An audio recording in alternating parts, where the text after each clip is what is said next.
உடனே நேராக கவுண்டருக்குள்ளே போகிறோம். கேஸை போட்டிய மின்மாற்றி வாங்கினது அது வாங்கினது ஊழல்னு. ஆமாம், அதை என்ன 4 வருஷத்தை மட்டும் கணக்கு எடுத்திருக்கிய? அதுக்கு முன்னாடி ஊழல் எடுக்கணுமுறா?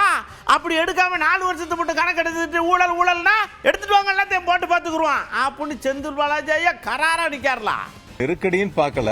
அதாவது ஒரு புகார் கொடுக்கக்கூடிய ஒரு அமைப்பு கூட ரொம்ப வசதியா இந்த 4 வருஷத்துல நடந்தது மட்டும் தனியா பிரிச்சு எடுத்து இது தவறு நடந்திருக்குன்னு சொல்லக்கூடியவங்க இல்ல. அவங்க 21க்கு அப்புறம் எடுத்து சொல்றாங்க. ஒரு 7 டெண்டர்ல அந்த மாதிரி நடந்திருக்கு, ஒரே பிரைஸை கோட் பண்ணிருக்காங்க.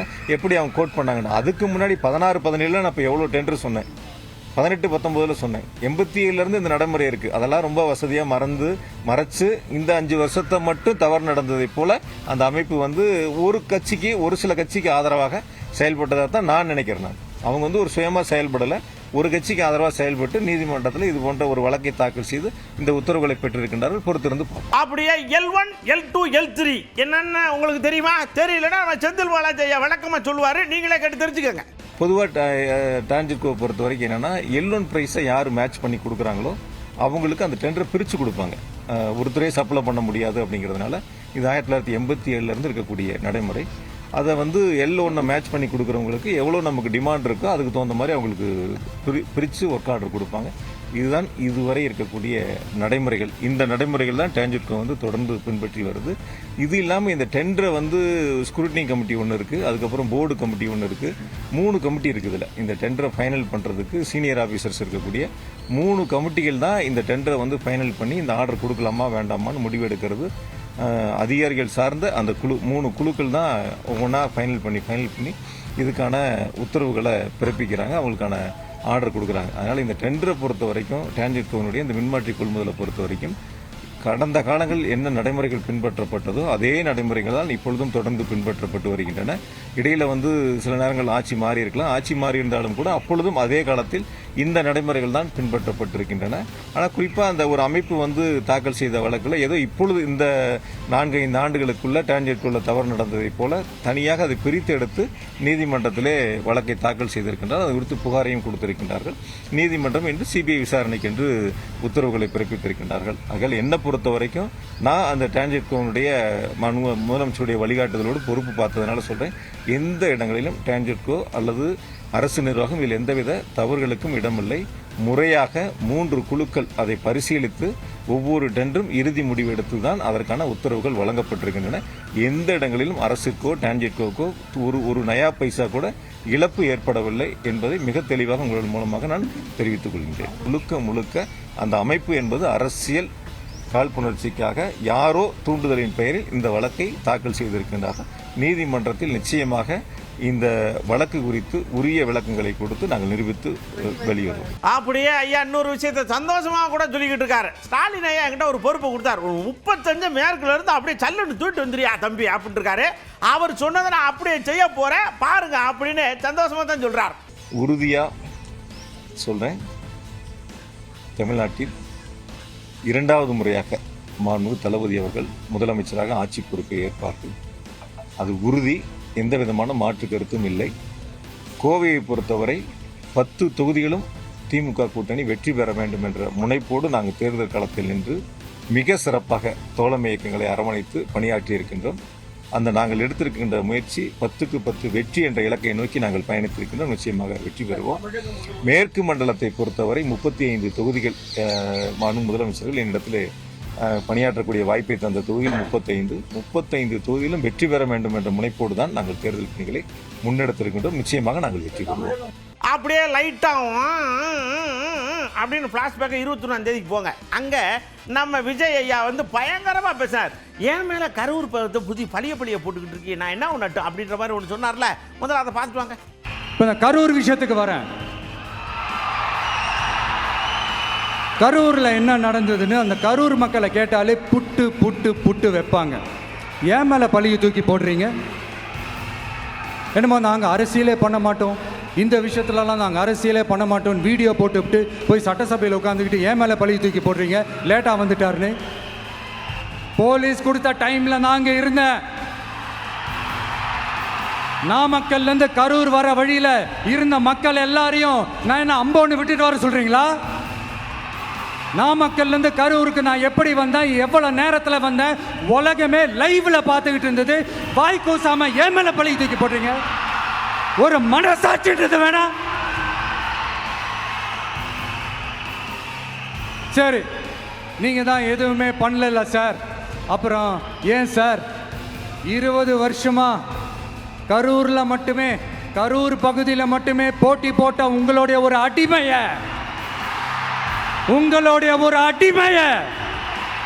ஏன் கோயம்புத்தூர் வரைக்கும்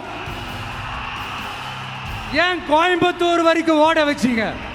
பழிய போடுறேன்னு சொல்றதெல்லாம் ஒரு அளவுக்கு நம்புவாங்க, மற்றபடியெல்லாம் நம்ப மாட்டாங்க.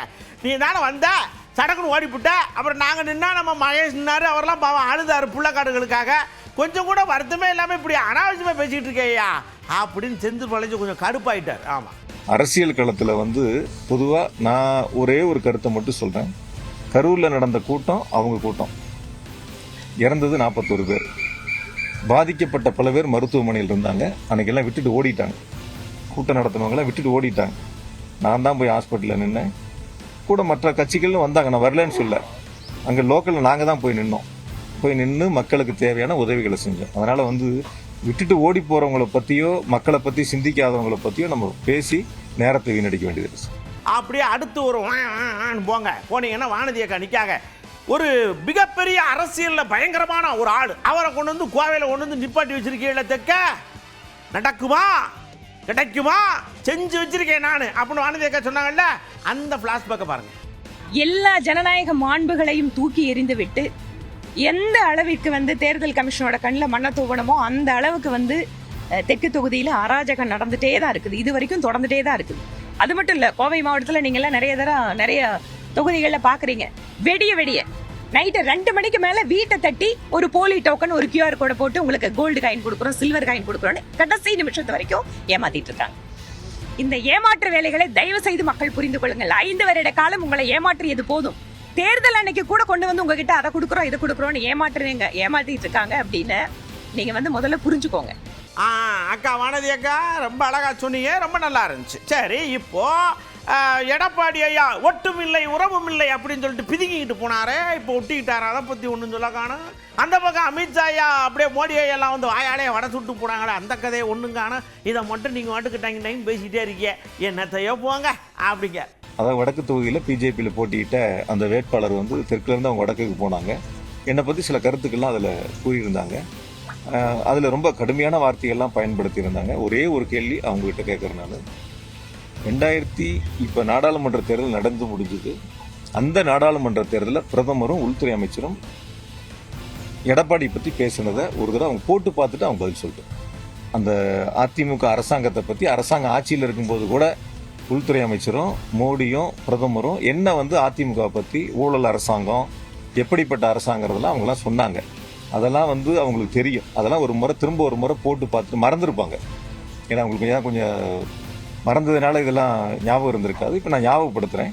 ஒரு முறை அவங்க வந்து இதெல்லாம் போட்டு பார்த்துட்டு பிரதமர் என்ன பேசினார் எடப்பாடி பற்றி, அரசாங்கத்தை பற்றி, உள்துறை அமைச்சர் என்ன பேசுனாங்க, அந்த தேர்தலில் என்ன கருத்துக்கெல்லாம் முன் வச்சாங்கன்னு பார்த்துட்டு அதுக்கப்புறம் மற்ற அரசியலைங்களை பற்றி பேசினாங்கன்னா நியாயமாக இருக்கும். மக்கள்கிட்ட போய் சந்தித்து வாக்குகளை கேட்டு வெற்றி பெற முடியாதவங்க தனிப்பட்ட முறையில் தாக்குதல் விமர்சனங்கள் என்பது ஏதோ நீதிமன்றத்தில் வழக்கு தாக்கல் செய்யப்பட்ட உடனேயே தீர்ப்பு வந்ததைப் போல தண்டனை வழங்கப்பட்டதைப் போல ஒரு கருத்தை முன்வைக்கிறதுங்கிறது தான் என்னை பொறுத்த வரைக்கும் ஏற்படுவதில்லை. இப்படி பார்த்தா நிறைய அரசியல் தலைவர் மேலே நிறைய அரசியல்வாதிகள் மேலே கேஸ் இருக்குது. அது தீர்ப்பு வரணும். இப்போ டெல்லி வந்து முதலமைச்சர் மேலே கெஜ்ரிவால் மேலே கேஸ் போட்டாங்களே, என்னாச்சு?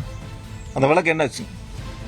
ஒரு வழக்கினுடைய இறுதி தீர்ப்பு வருவதற்கு முன்பாகவே வந்து அதிமுக பிஜேபி எல்லாம் வந்து அவங்க மேலே இருக்கிற கேஸ்லாம் விட்டுருவாங்க, மற்றவங்க மேலே இருக்கிற கேஸ் மட்டும் வசதியாக எடுத்துக்குவாங்க. பொறுத்திருந்து பார்த்தோம். அப்படியே நிர்மல்குமார் கடகடன் வந்தார். இவ்வளவு நீளத்துக்கு ஒரு லிஸ்ட்டு அப்படியே அர்ச்சனா மாட்டா கொடுத்தாரு. இந்தாருங்க, ஓட்டு எண்ணிக்கும் போது அமுக்க விசிலு சின்னமெல்லாம் கீழாக்க போயிருச்சு, அதனால ஓட்டு பூரா அங்கிட்டாக்க போச்சுன்ன மாதிரி ஒன்று சொன்னார். அதுக்கப்புறம் இப்போ எண்ணும் போது திமுக காரங்க என்னமோ பண்ணிடுவாங்க இருக்கு. நாங்கள் கான்ஃபிடென்ட்டாக எங்கள் விஜய்க்காக நாற்காலியை செஞ்சு வச்சுருக்கோம், பிடிக்கிறாங்கன்னு பயமாக இருக்குது, பார்த்துருங்க. போஸ்டல் பேலட் வெளி மாநிலங்கள்லேருந்து இப்போ தான் வர ஆரம்பிச்சிருக்கு. ஸோ அது யார்கிட்டருந்து எங்கெங்கே வருதுன்னு கண்டிப்பாக லெட்ஜர் மெயின்டைன் பண்ணணும். ஏன்னா போஸ்டல் பேலட்டில் நிறைய பேர் சர்வீஸ் பீப்புள்கிட்டருந்து வருது. ஸோ நிறைய இடத்துல அதுக்கு லெட்ஜர் மெயின்டைன் பண்ணலான்னு சொன்னாங்க. ஸோ அதுக்கு கண்டிப்பாக லெட்ஜர் மெயின்டைன் பண்ணணும் எங்கெங்கேருந்து வருதுன்னு சொல்லிட்டு. அது இல்லாமல் போஸ்டல் பேலட் முழுவதும் வந்து வீடியோ ரெக்கார்டிங் பண்ணணும். அந்த வீடியோ ரெக்கார்டிங்கை கண்டிப்பாக முடிஞ்ச பிறகு எங்களுக்கும் தரணும்னு கேட்டிருக்கோம். அது கண்டிப்பாக முடியும்னு சொல்லியிருக்காங்க. அது இல்லாமல் மொத்த கவுண்டிங் சென்டர்ஸ்க்கும் நிறைய இடத்துல வந்து பார்த்திங்கன்னா திமுகவினர் தேவையில்லாத தகராறுகளை செய்ய ஏற்பாடு செய்திருப்பதாக எங்களுக்கு தகவல் வந்திருக்கு. அதனால் கவுண்டிங் சென்டர்ஸ்குள்ளே அதிக கூடுதல் பாதுகாப்பு, அது மத்திய படையை வைத்து கூடுதல் பாதுகாப்பு, காவல்துறை இல்லாமல் மத்திய படையை வச்சு கூடுதல் பாதுகாப்பு வழங்க வேண்டும் என்று கேட்டிருக்கிறோம். அது கண்டிப்பாக கூடுதல் பாதுகாப்பு வழங்கப்படும்னு சொல்லியிருக்காங்க. ஏன்னா போஸ்டல் பேலட் முக்கியமாக என்னென்னா, போஸ்டல் பேலட்டில் எல்லா போஸ்டல் பேலட்டையும் ஸ்கேன் பண்ணணும். அது இல்லாமல் அந்த போஸ்டல் பேலட் வந்து கடைசி 2 ரவுண்டு இவிஎம் முடிகிறதுக்கு முன்னாடியே போஸ்டல் பேலட் வந்து முடிஞ்ச பிறகு தான் கடைசி 2 ரவுண்டு முடியணும்னு கேட்டிருக்கோம். ஏன்னா போஸ்டல் பேலட் நிறைய இடத்துல கடைசியில் என்ன வைப்பதற்கான முயற்சிகள் நடக்குது. அது கண்டிப்பாக அது ரூல்ஸ் படி கிடையாது. அது நிறையா ஆர்ஓகளுக்கு இன்ஃபர்மேஷன் போகணும். இவிஎம் கடைசி 2 ரவுண்டு முடிகிறதுக்கு முன்னாடியே போஸ்டல் ஓட்டுகள் அனைத்தும் எண்ணப்பட்டு முடித்த பிறகு தான் கடைசி 2 ரவுண்டு போகணுன்றதை நாங்கள் கேட்டிருக்கோம். அது கண்டிப்பாக எல்லாருக்கும் நேற்று ட்ரைனிங்கில் எல்லாருக்கும் இன்ஃபார்ம் பண்ணியிருக்கேன்னு சொல்லியிருக்காங்க. மீண்டும் நிறைய ஆர்ஓக்கு அது சம்மந்தமாக ஒரு கூடுதல் தகவலாக அவங்களுக்கு அனுப்பணும். அவங்களுக்கு ஒரு சர்க்குலர் அனுப்பணும்.